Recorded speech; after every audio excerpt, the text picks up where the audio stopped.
Teenagers are often seen as mischievous, sometimes throwing tantrums for food, crying for toys, or even pleading not to go to school. But for some, their actions escalate to a new level, leaving the nation stunned. In this video, we'll delve into the top 10 dangerous teens reacting to serving life in prison. Stick around until the end because you'll be surprised by their ages and the decades they've spent behind bars. So let's start the video.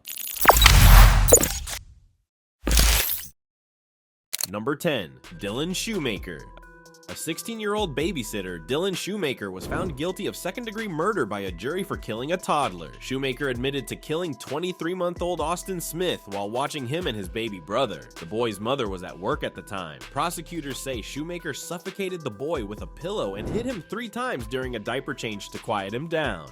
The toddler later died. Prosecutors argued for a harsher sentence of 25 years to life in prison due to Shumaker's intention to kill. Shumaker's lawyer argued for a lighter sentence of up to 15 years for manslaughter. He began crying in tears as he was fully ashamed of his action. He even turned around and begged the boy's mother for his shameful act. Number 9. Thomas Lane.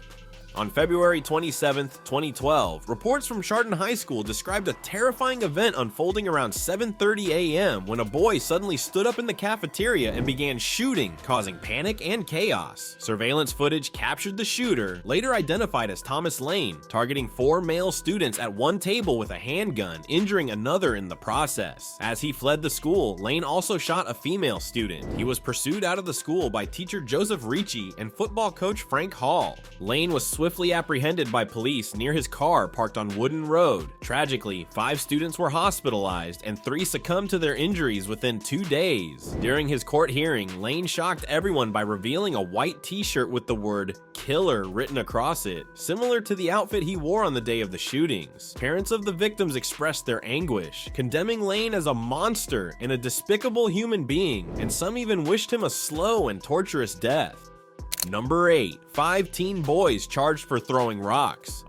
On October 18, 2017, Kenneth White, a 32-year-old man, tragically lost his life when a group of 5 teenagers threw a 6-pound rock off an overpass onto Interstate 75 in Michigan, near Detroit. The rock smashed through the windshield of the van he was traveling in, resulting in his death. The teens, identified as Mickaden Payne, Trevor Gray, Alexander Miller, Mark Sakelski, and Kyle Anger, were from the Clio area in Michigan. After the incident, the teens fled the scene and went to a nearby fast food restaurant. One of the teens was questioned at school the following day, but was released. However, upon learning of the victim's death on Friday, October 20th, the group exchanged text messages expressing concern about the consequences, urging each other to stay quiet. During the trial, the teenagers remained expressionless as their lawyers entered not guilty pleas on their behalf, emphasizing their lack of prior criminal records. Their families, visibly crying, watched the proceedings unfold. Number 7. McKenzie Chirilla. A 19-year-old from Ohio faces the possibility of spending the rest of her life in prison after being convicted and sentenced for crashing her car into a brick wall at a staggering speed of 100 miles per hour, resulting in the deaths of her boyfriend and a friend.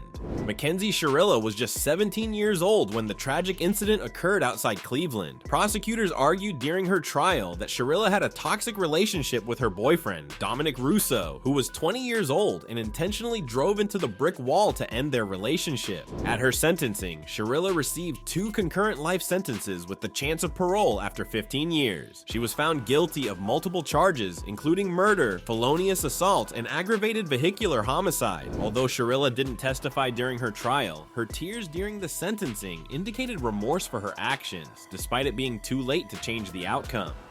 Number 6. Cathy. On March 1st, 2008, a horrifying incident unfolded at the Cathy home in Alba, Texas. 2 men broke in, leading to a tragic killing spree that claimed the lives of 2 young children and their mother. The only survivors were 16-year-old Cathy and her father, Terry Cathy, who was shot multiple times before the intruders set the house on fire. The nation was shocked when it was revealed by the police that Cathy herself was the one behind the entire massacre. The tragic events began 5 months earlier when Aaron started dating 18-year-old Charlie Wilkinson. Cathy later spoke out from prison about the night her mother and 2 brothers were brutally killed by her boyfriend and 2 accomplices during an interview with Dr. Phil McGraw. However, disturbingly, she appeared to discuss the event casually, as if it were not a serious matter. Number 5. Josh Phillips. Josh Phillips, born on March 17, 1984, is an American who was convicted of murder as a teenager.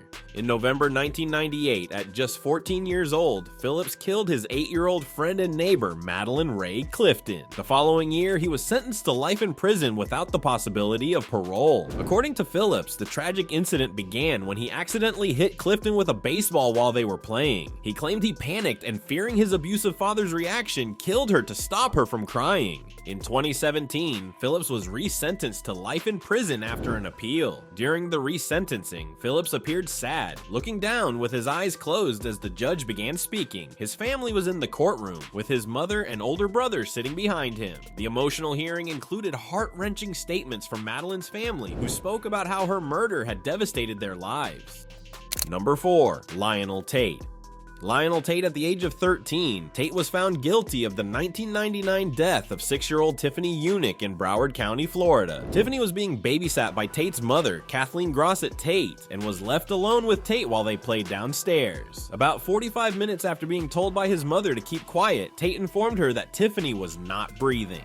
The severity of Tiffany's injuries was shocking. She had bruises on her legs, feet, and neck comparable to those from a car accident. She also suffered a fractured skull, lacerated liver, broken rib, and a swollen brain. The prosecution described these injuries as being similar to those from a fall from a 3-story building. Tate was visibly stunned as the judge delivered the final statement, and he began to cry, becoming the youngest American ever sentenced to life imprisonment without the possibility of parole. However, this sentence was later overturned.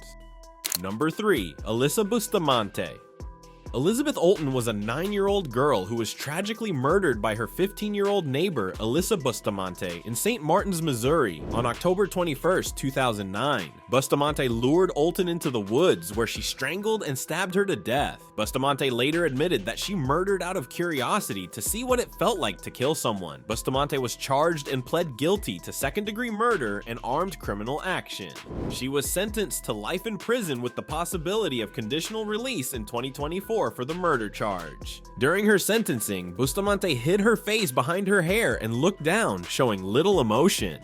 Mental health professionals testified that Bustamante suffered from major depressive disorder and borderline personality disorder. Despite the possibility of conditional release in 2024, her conviction for armed criminal action adds to a 30-year consecutive sentence. This means that the earliest she could be released is in 2054, when she will be 60 years old. Number 2. Kiplin Philip Kinkle. On May 21, 1998, 15-year-old Kiplin Kinkle opened fire with a semi-automatic rifle in the cafeteria of Thurston High School in Springfield, Oregon, killing 2 classmates and wounding 25 others. The day before, he had killed his parents at home after being suspended from school for having a stolen handgun in his locker. Fellow students managed to subdue him, leading to his arrest. Kinkle later explained that he wanted others to kill him because he couldn't bring himself to take his own life after murdering his parents. He pled guilty to murder and attempted murder and was sentenced to 111 years in prison without the possibility of parole, a sentence that was upheld on appeal. During a detailed walkthrough of Thurston High School with police, Kinkle's reaction showed deep shame and remorse, fully aware that he would spend the rest of his life behind bars. Number 1. Eric Smith.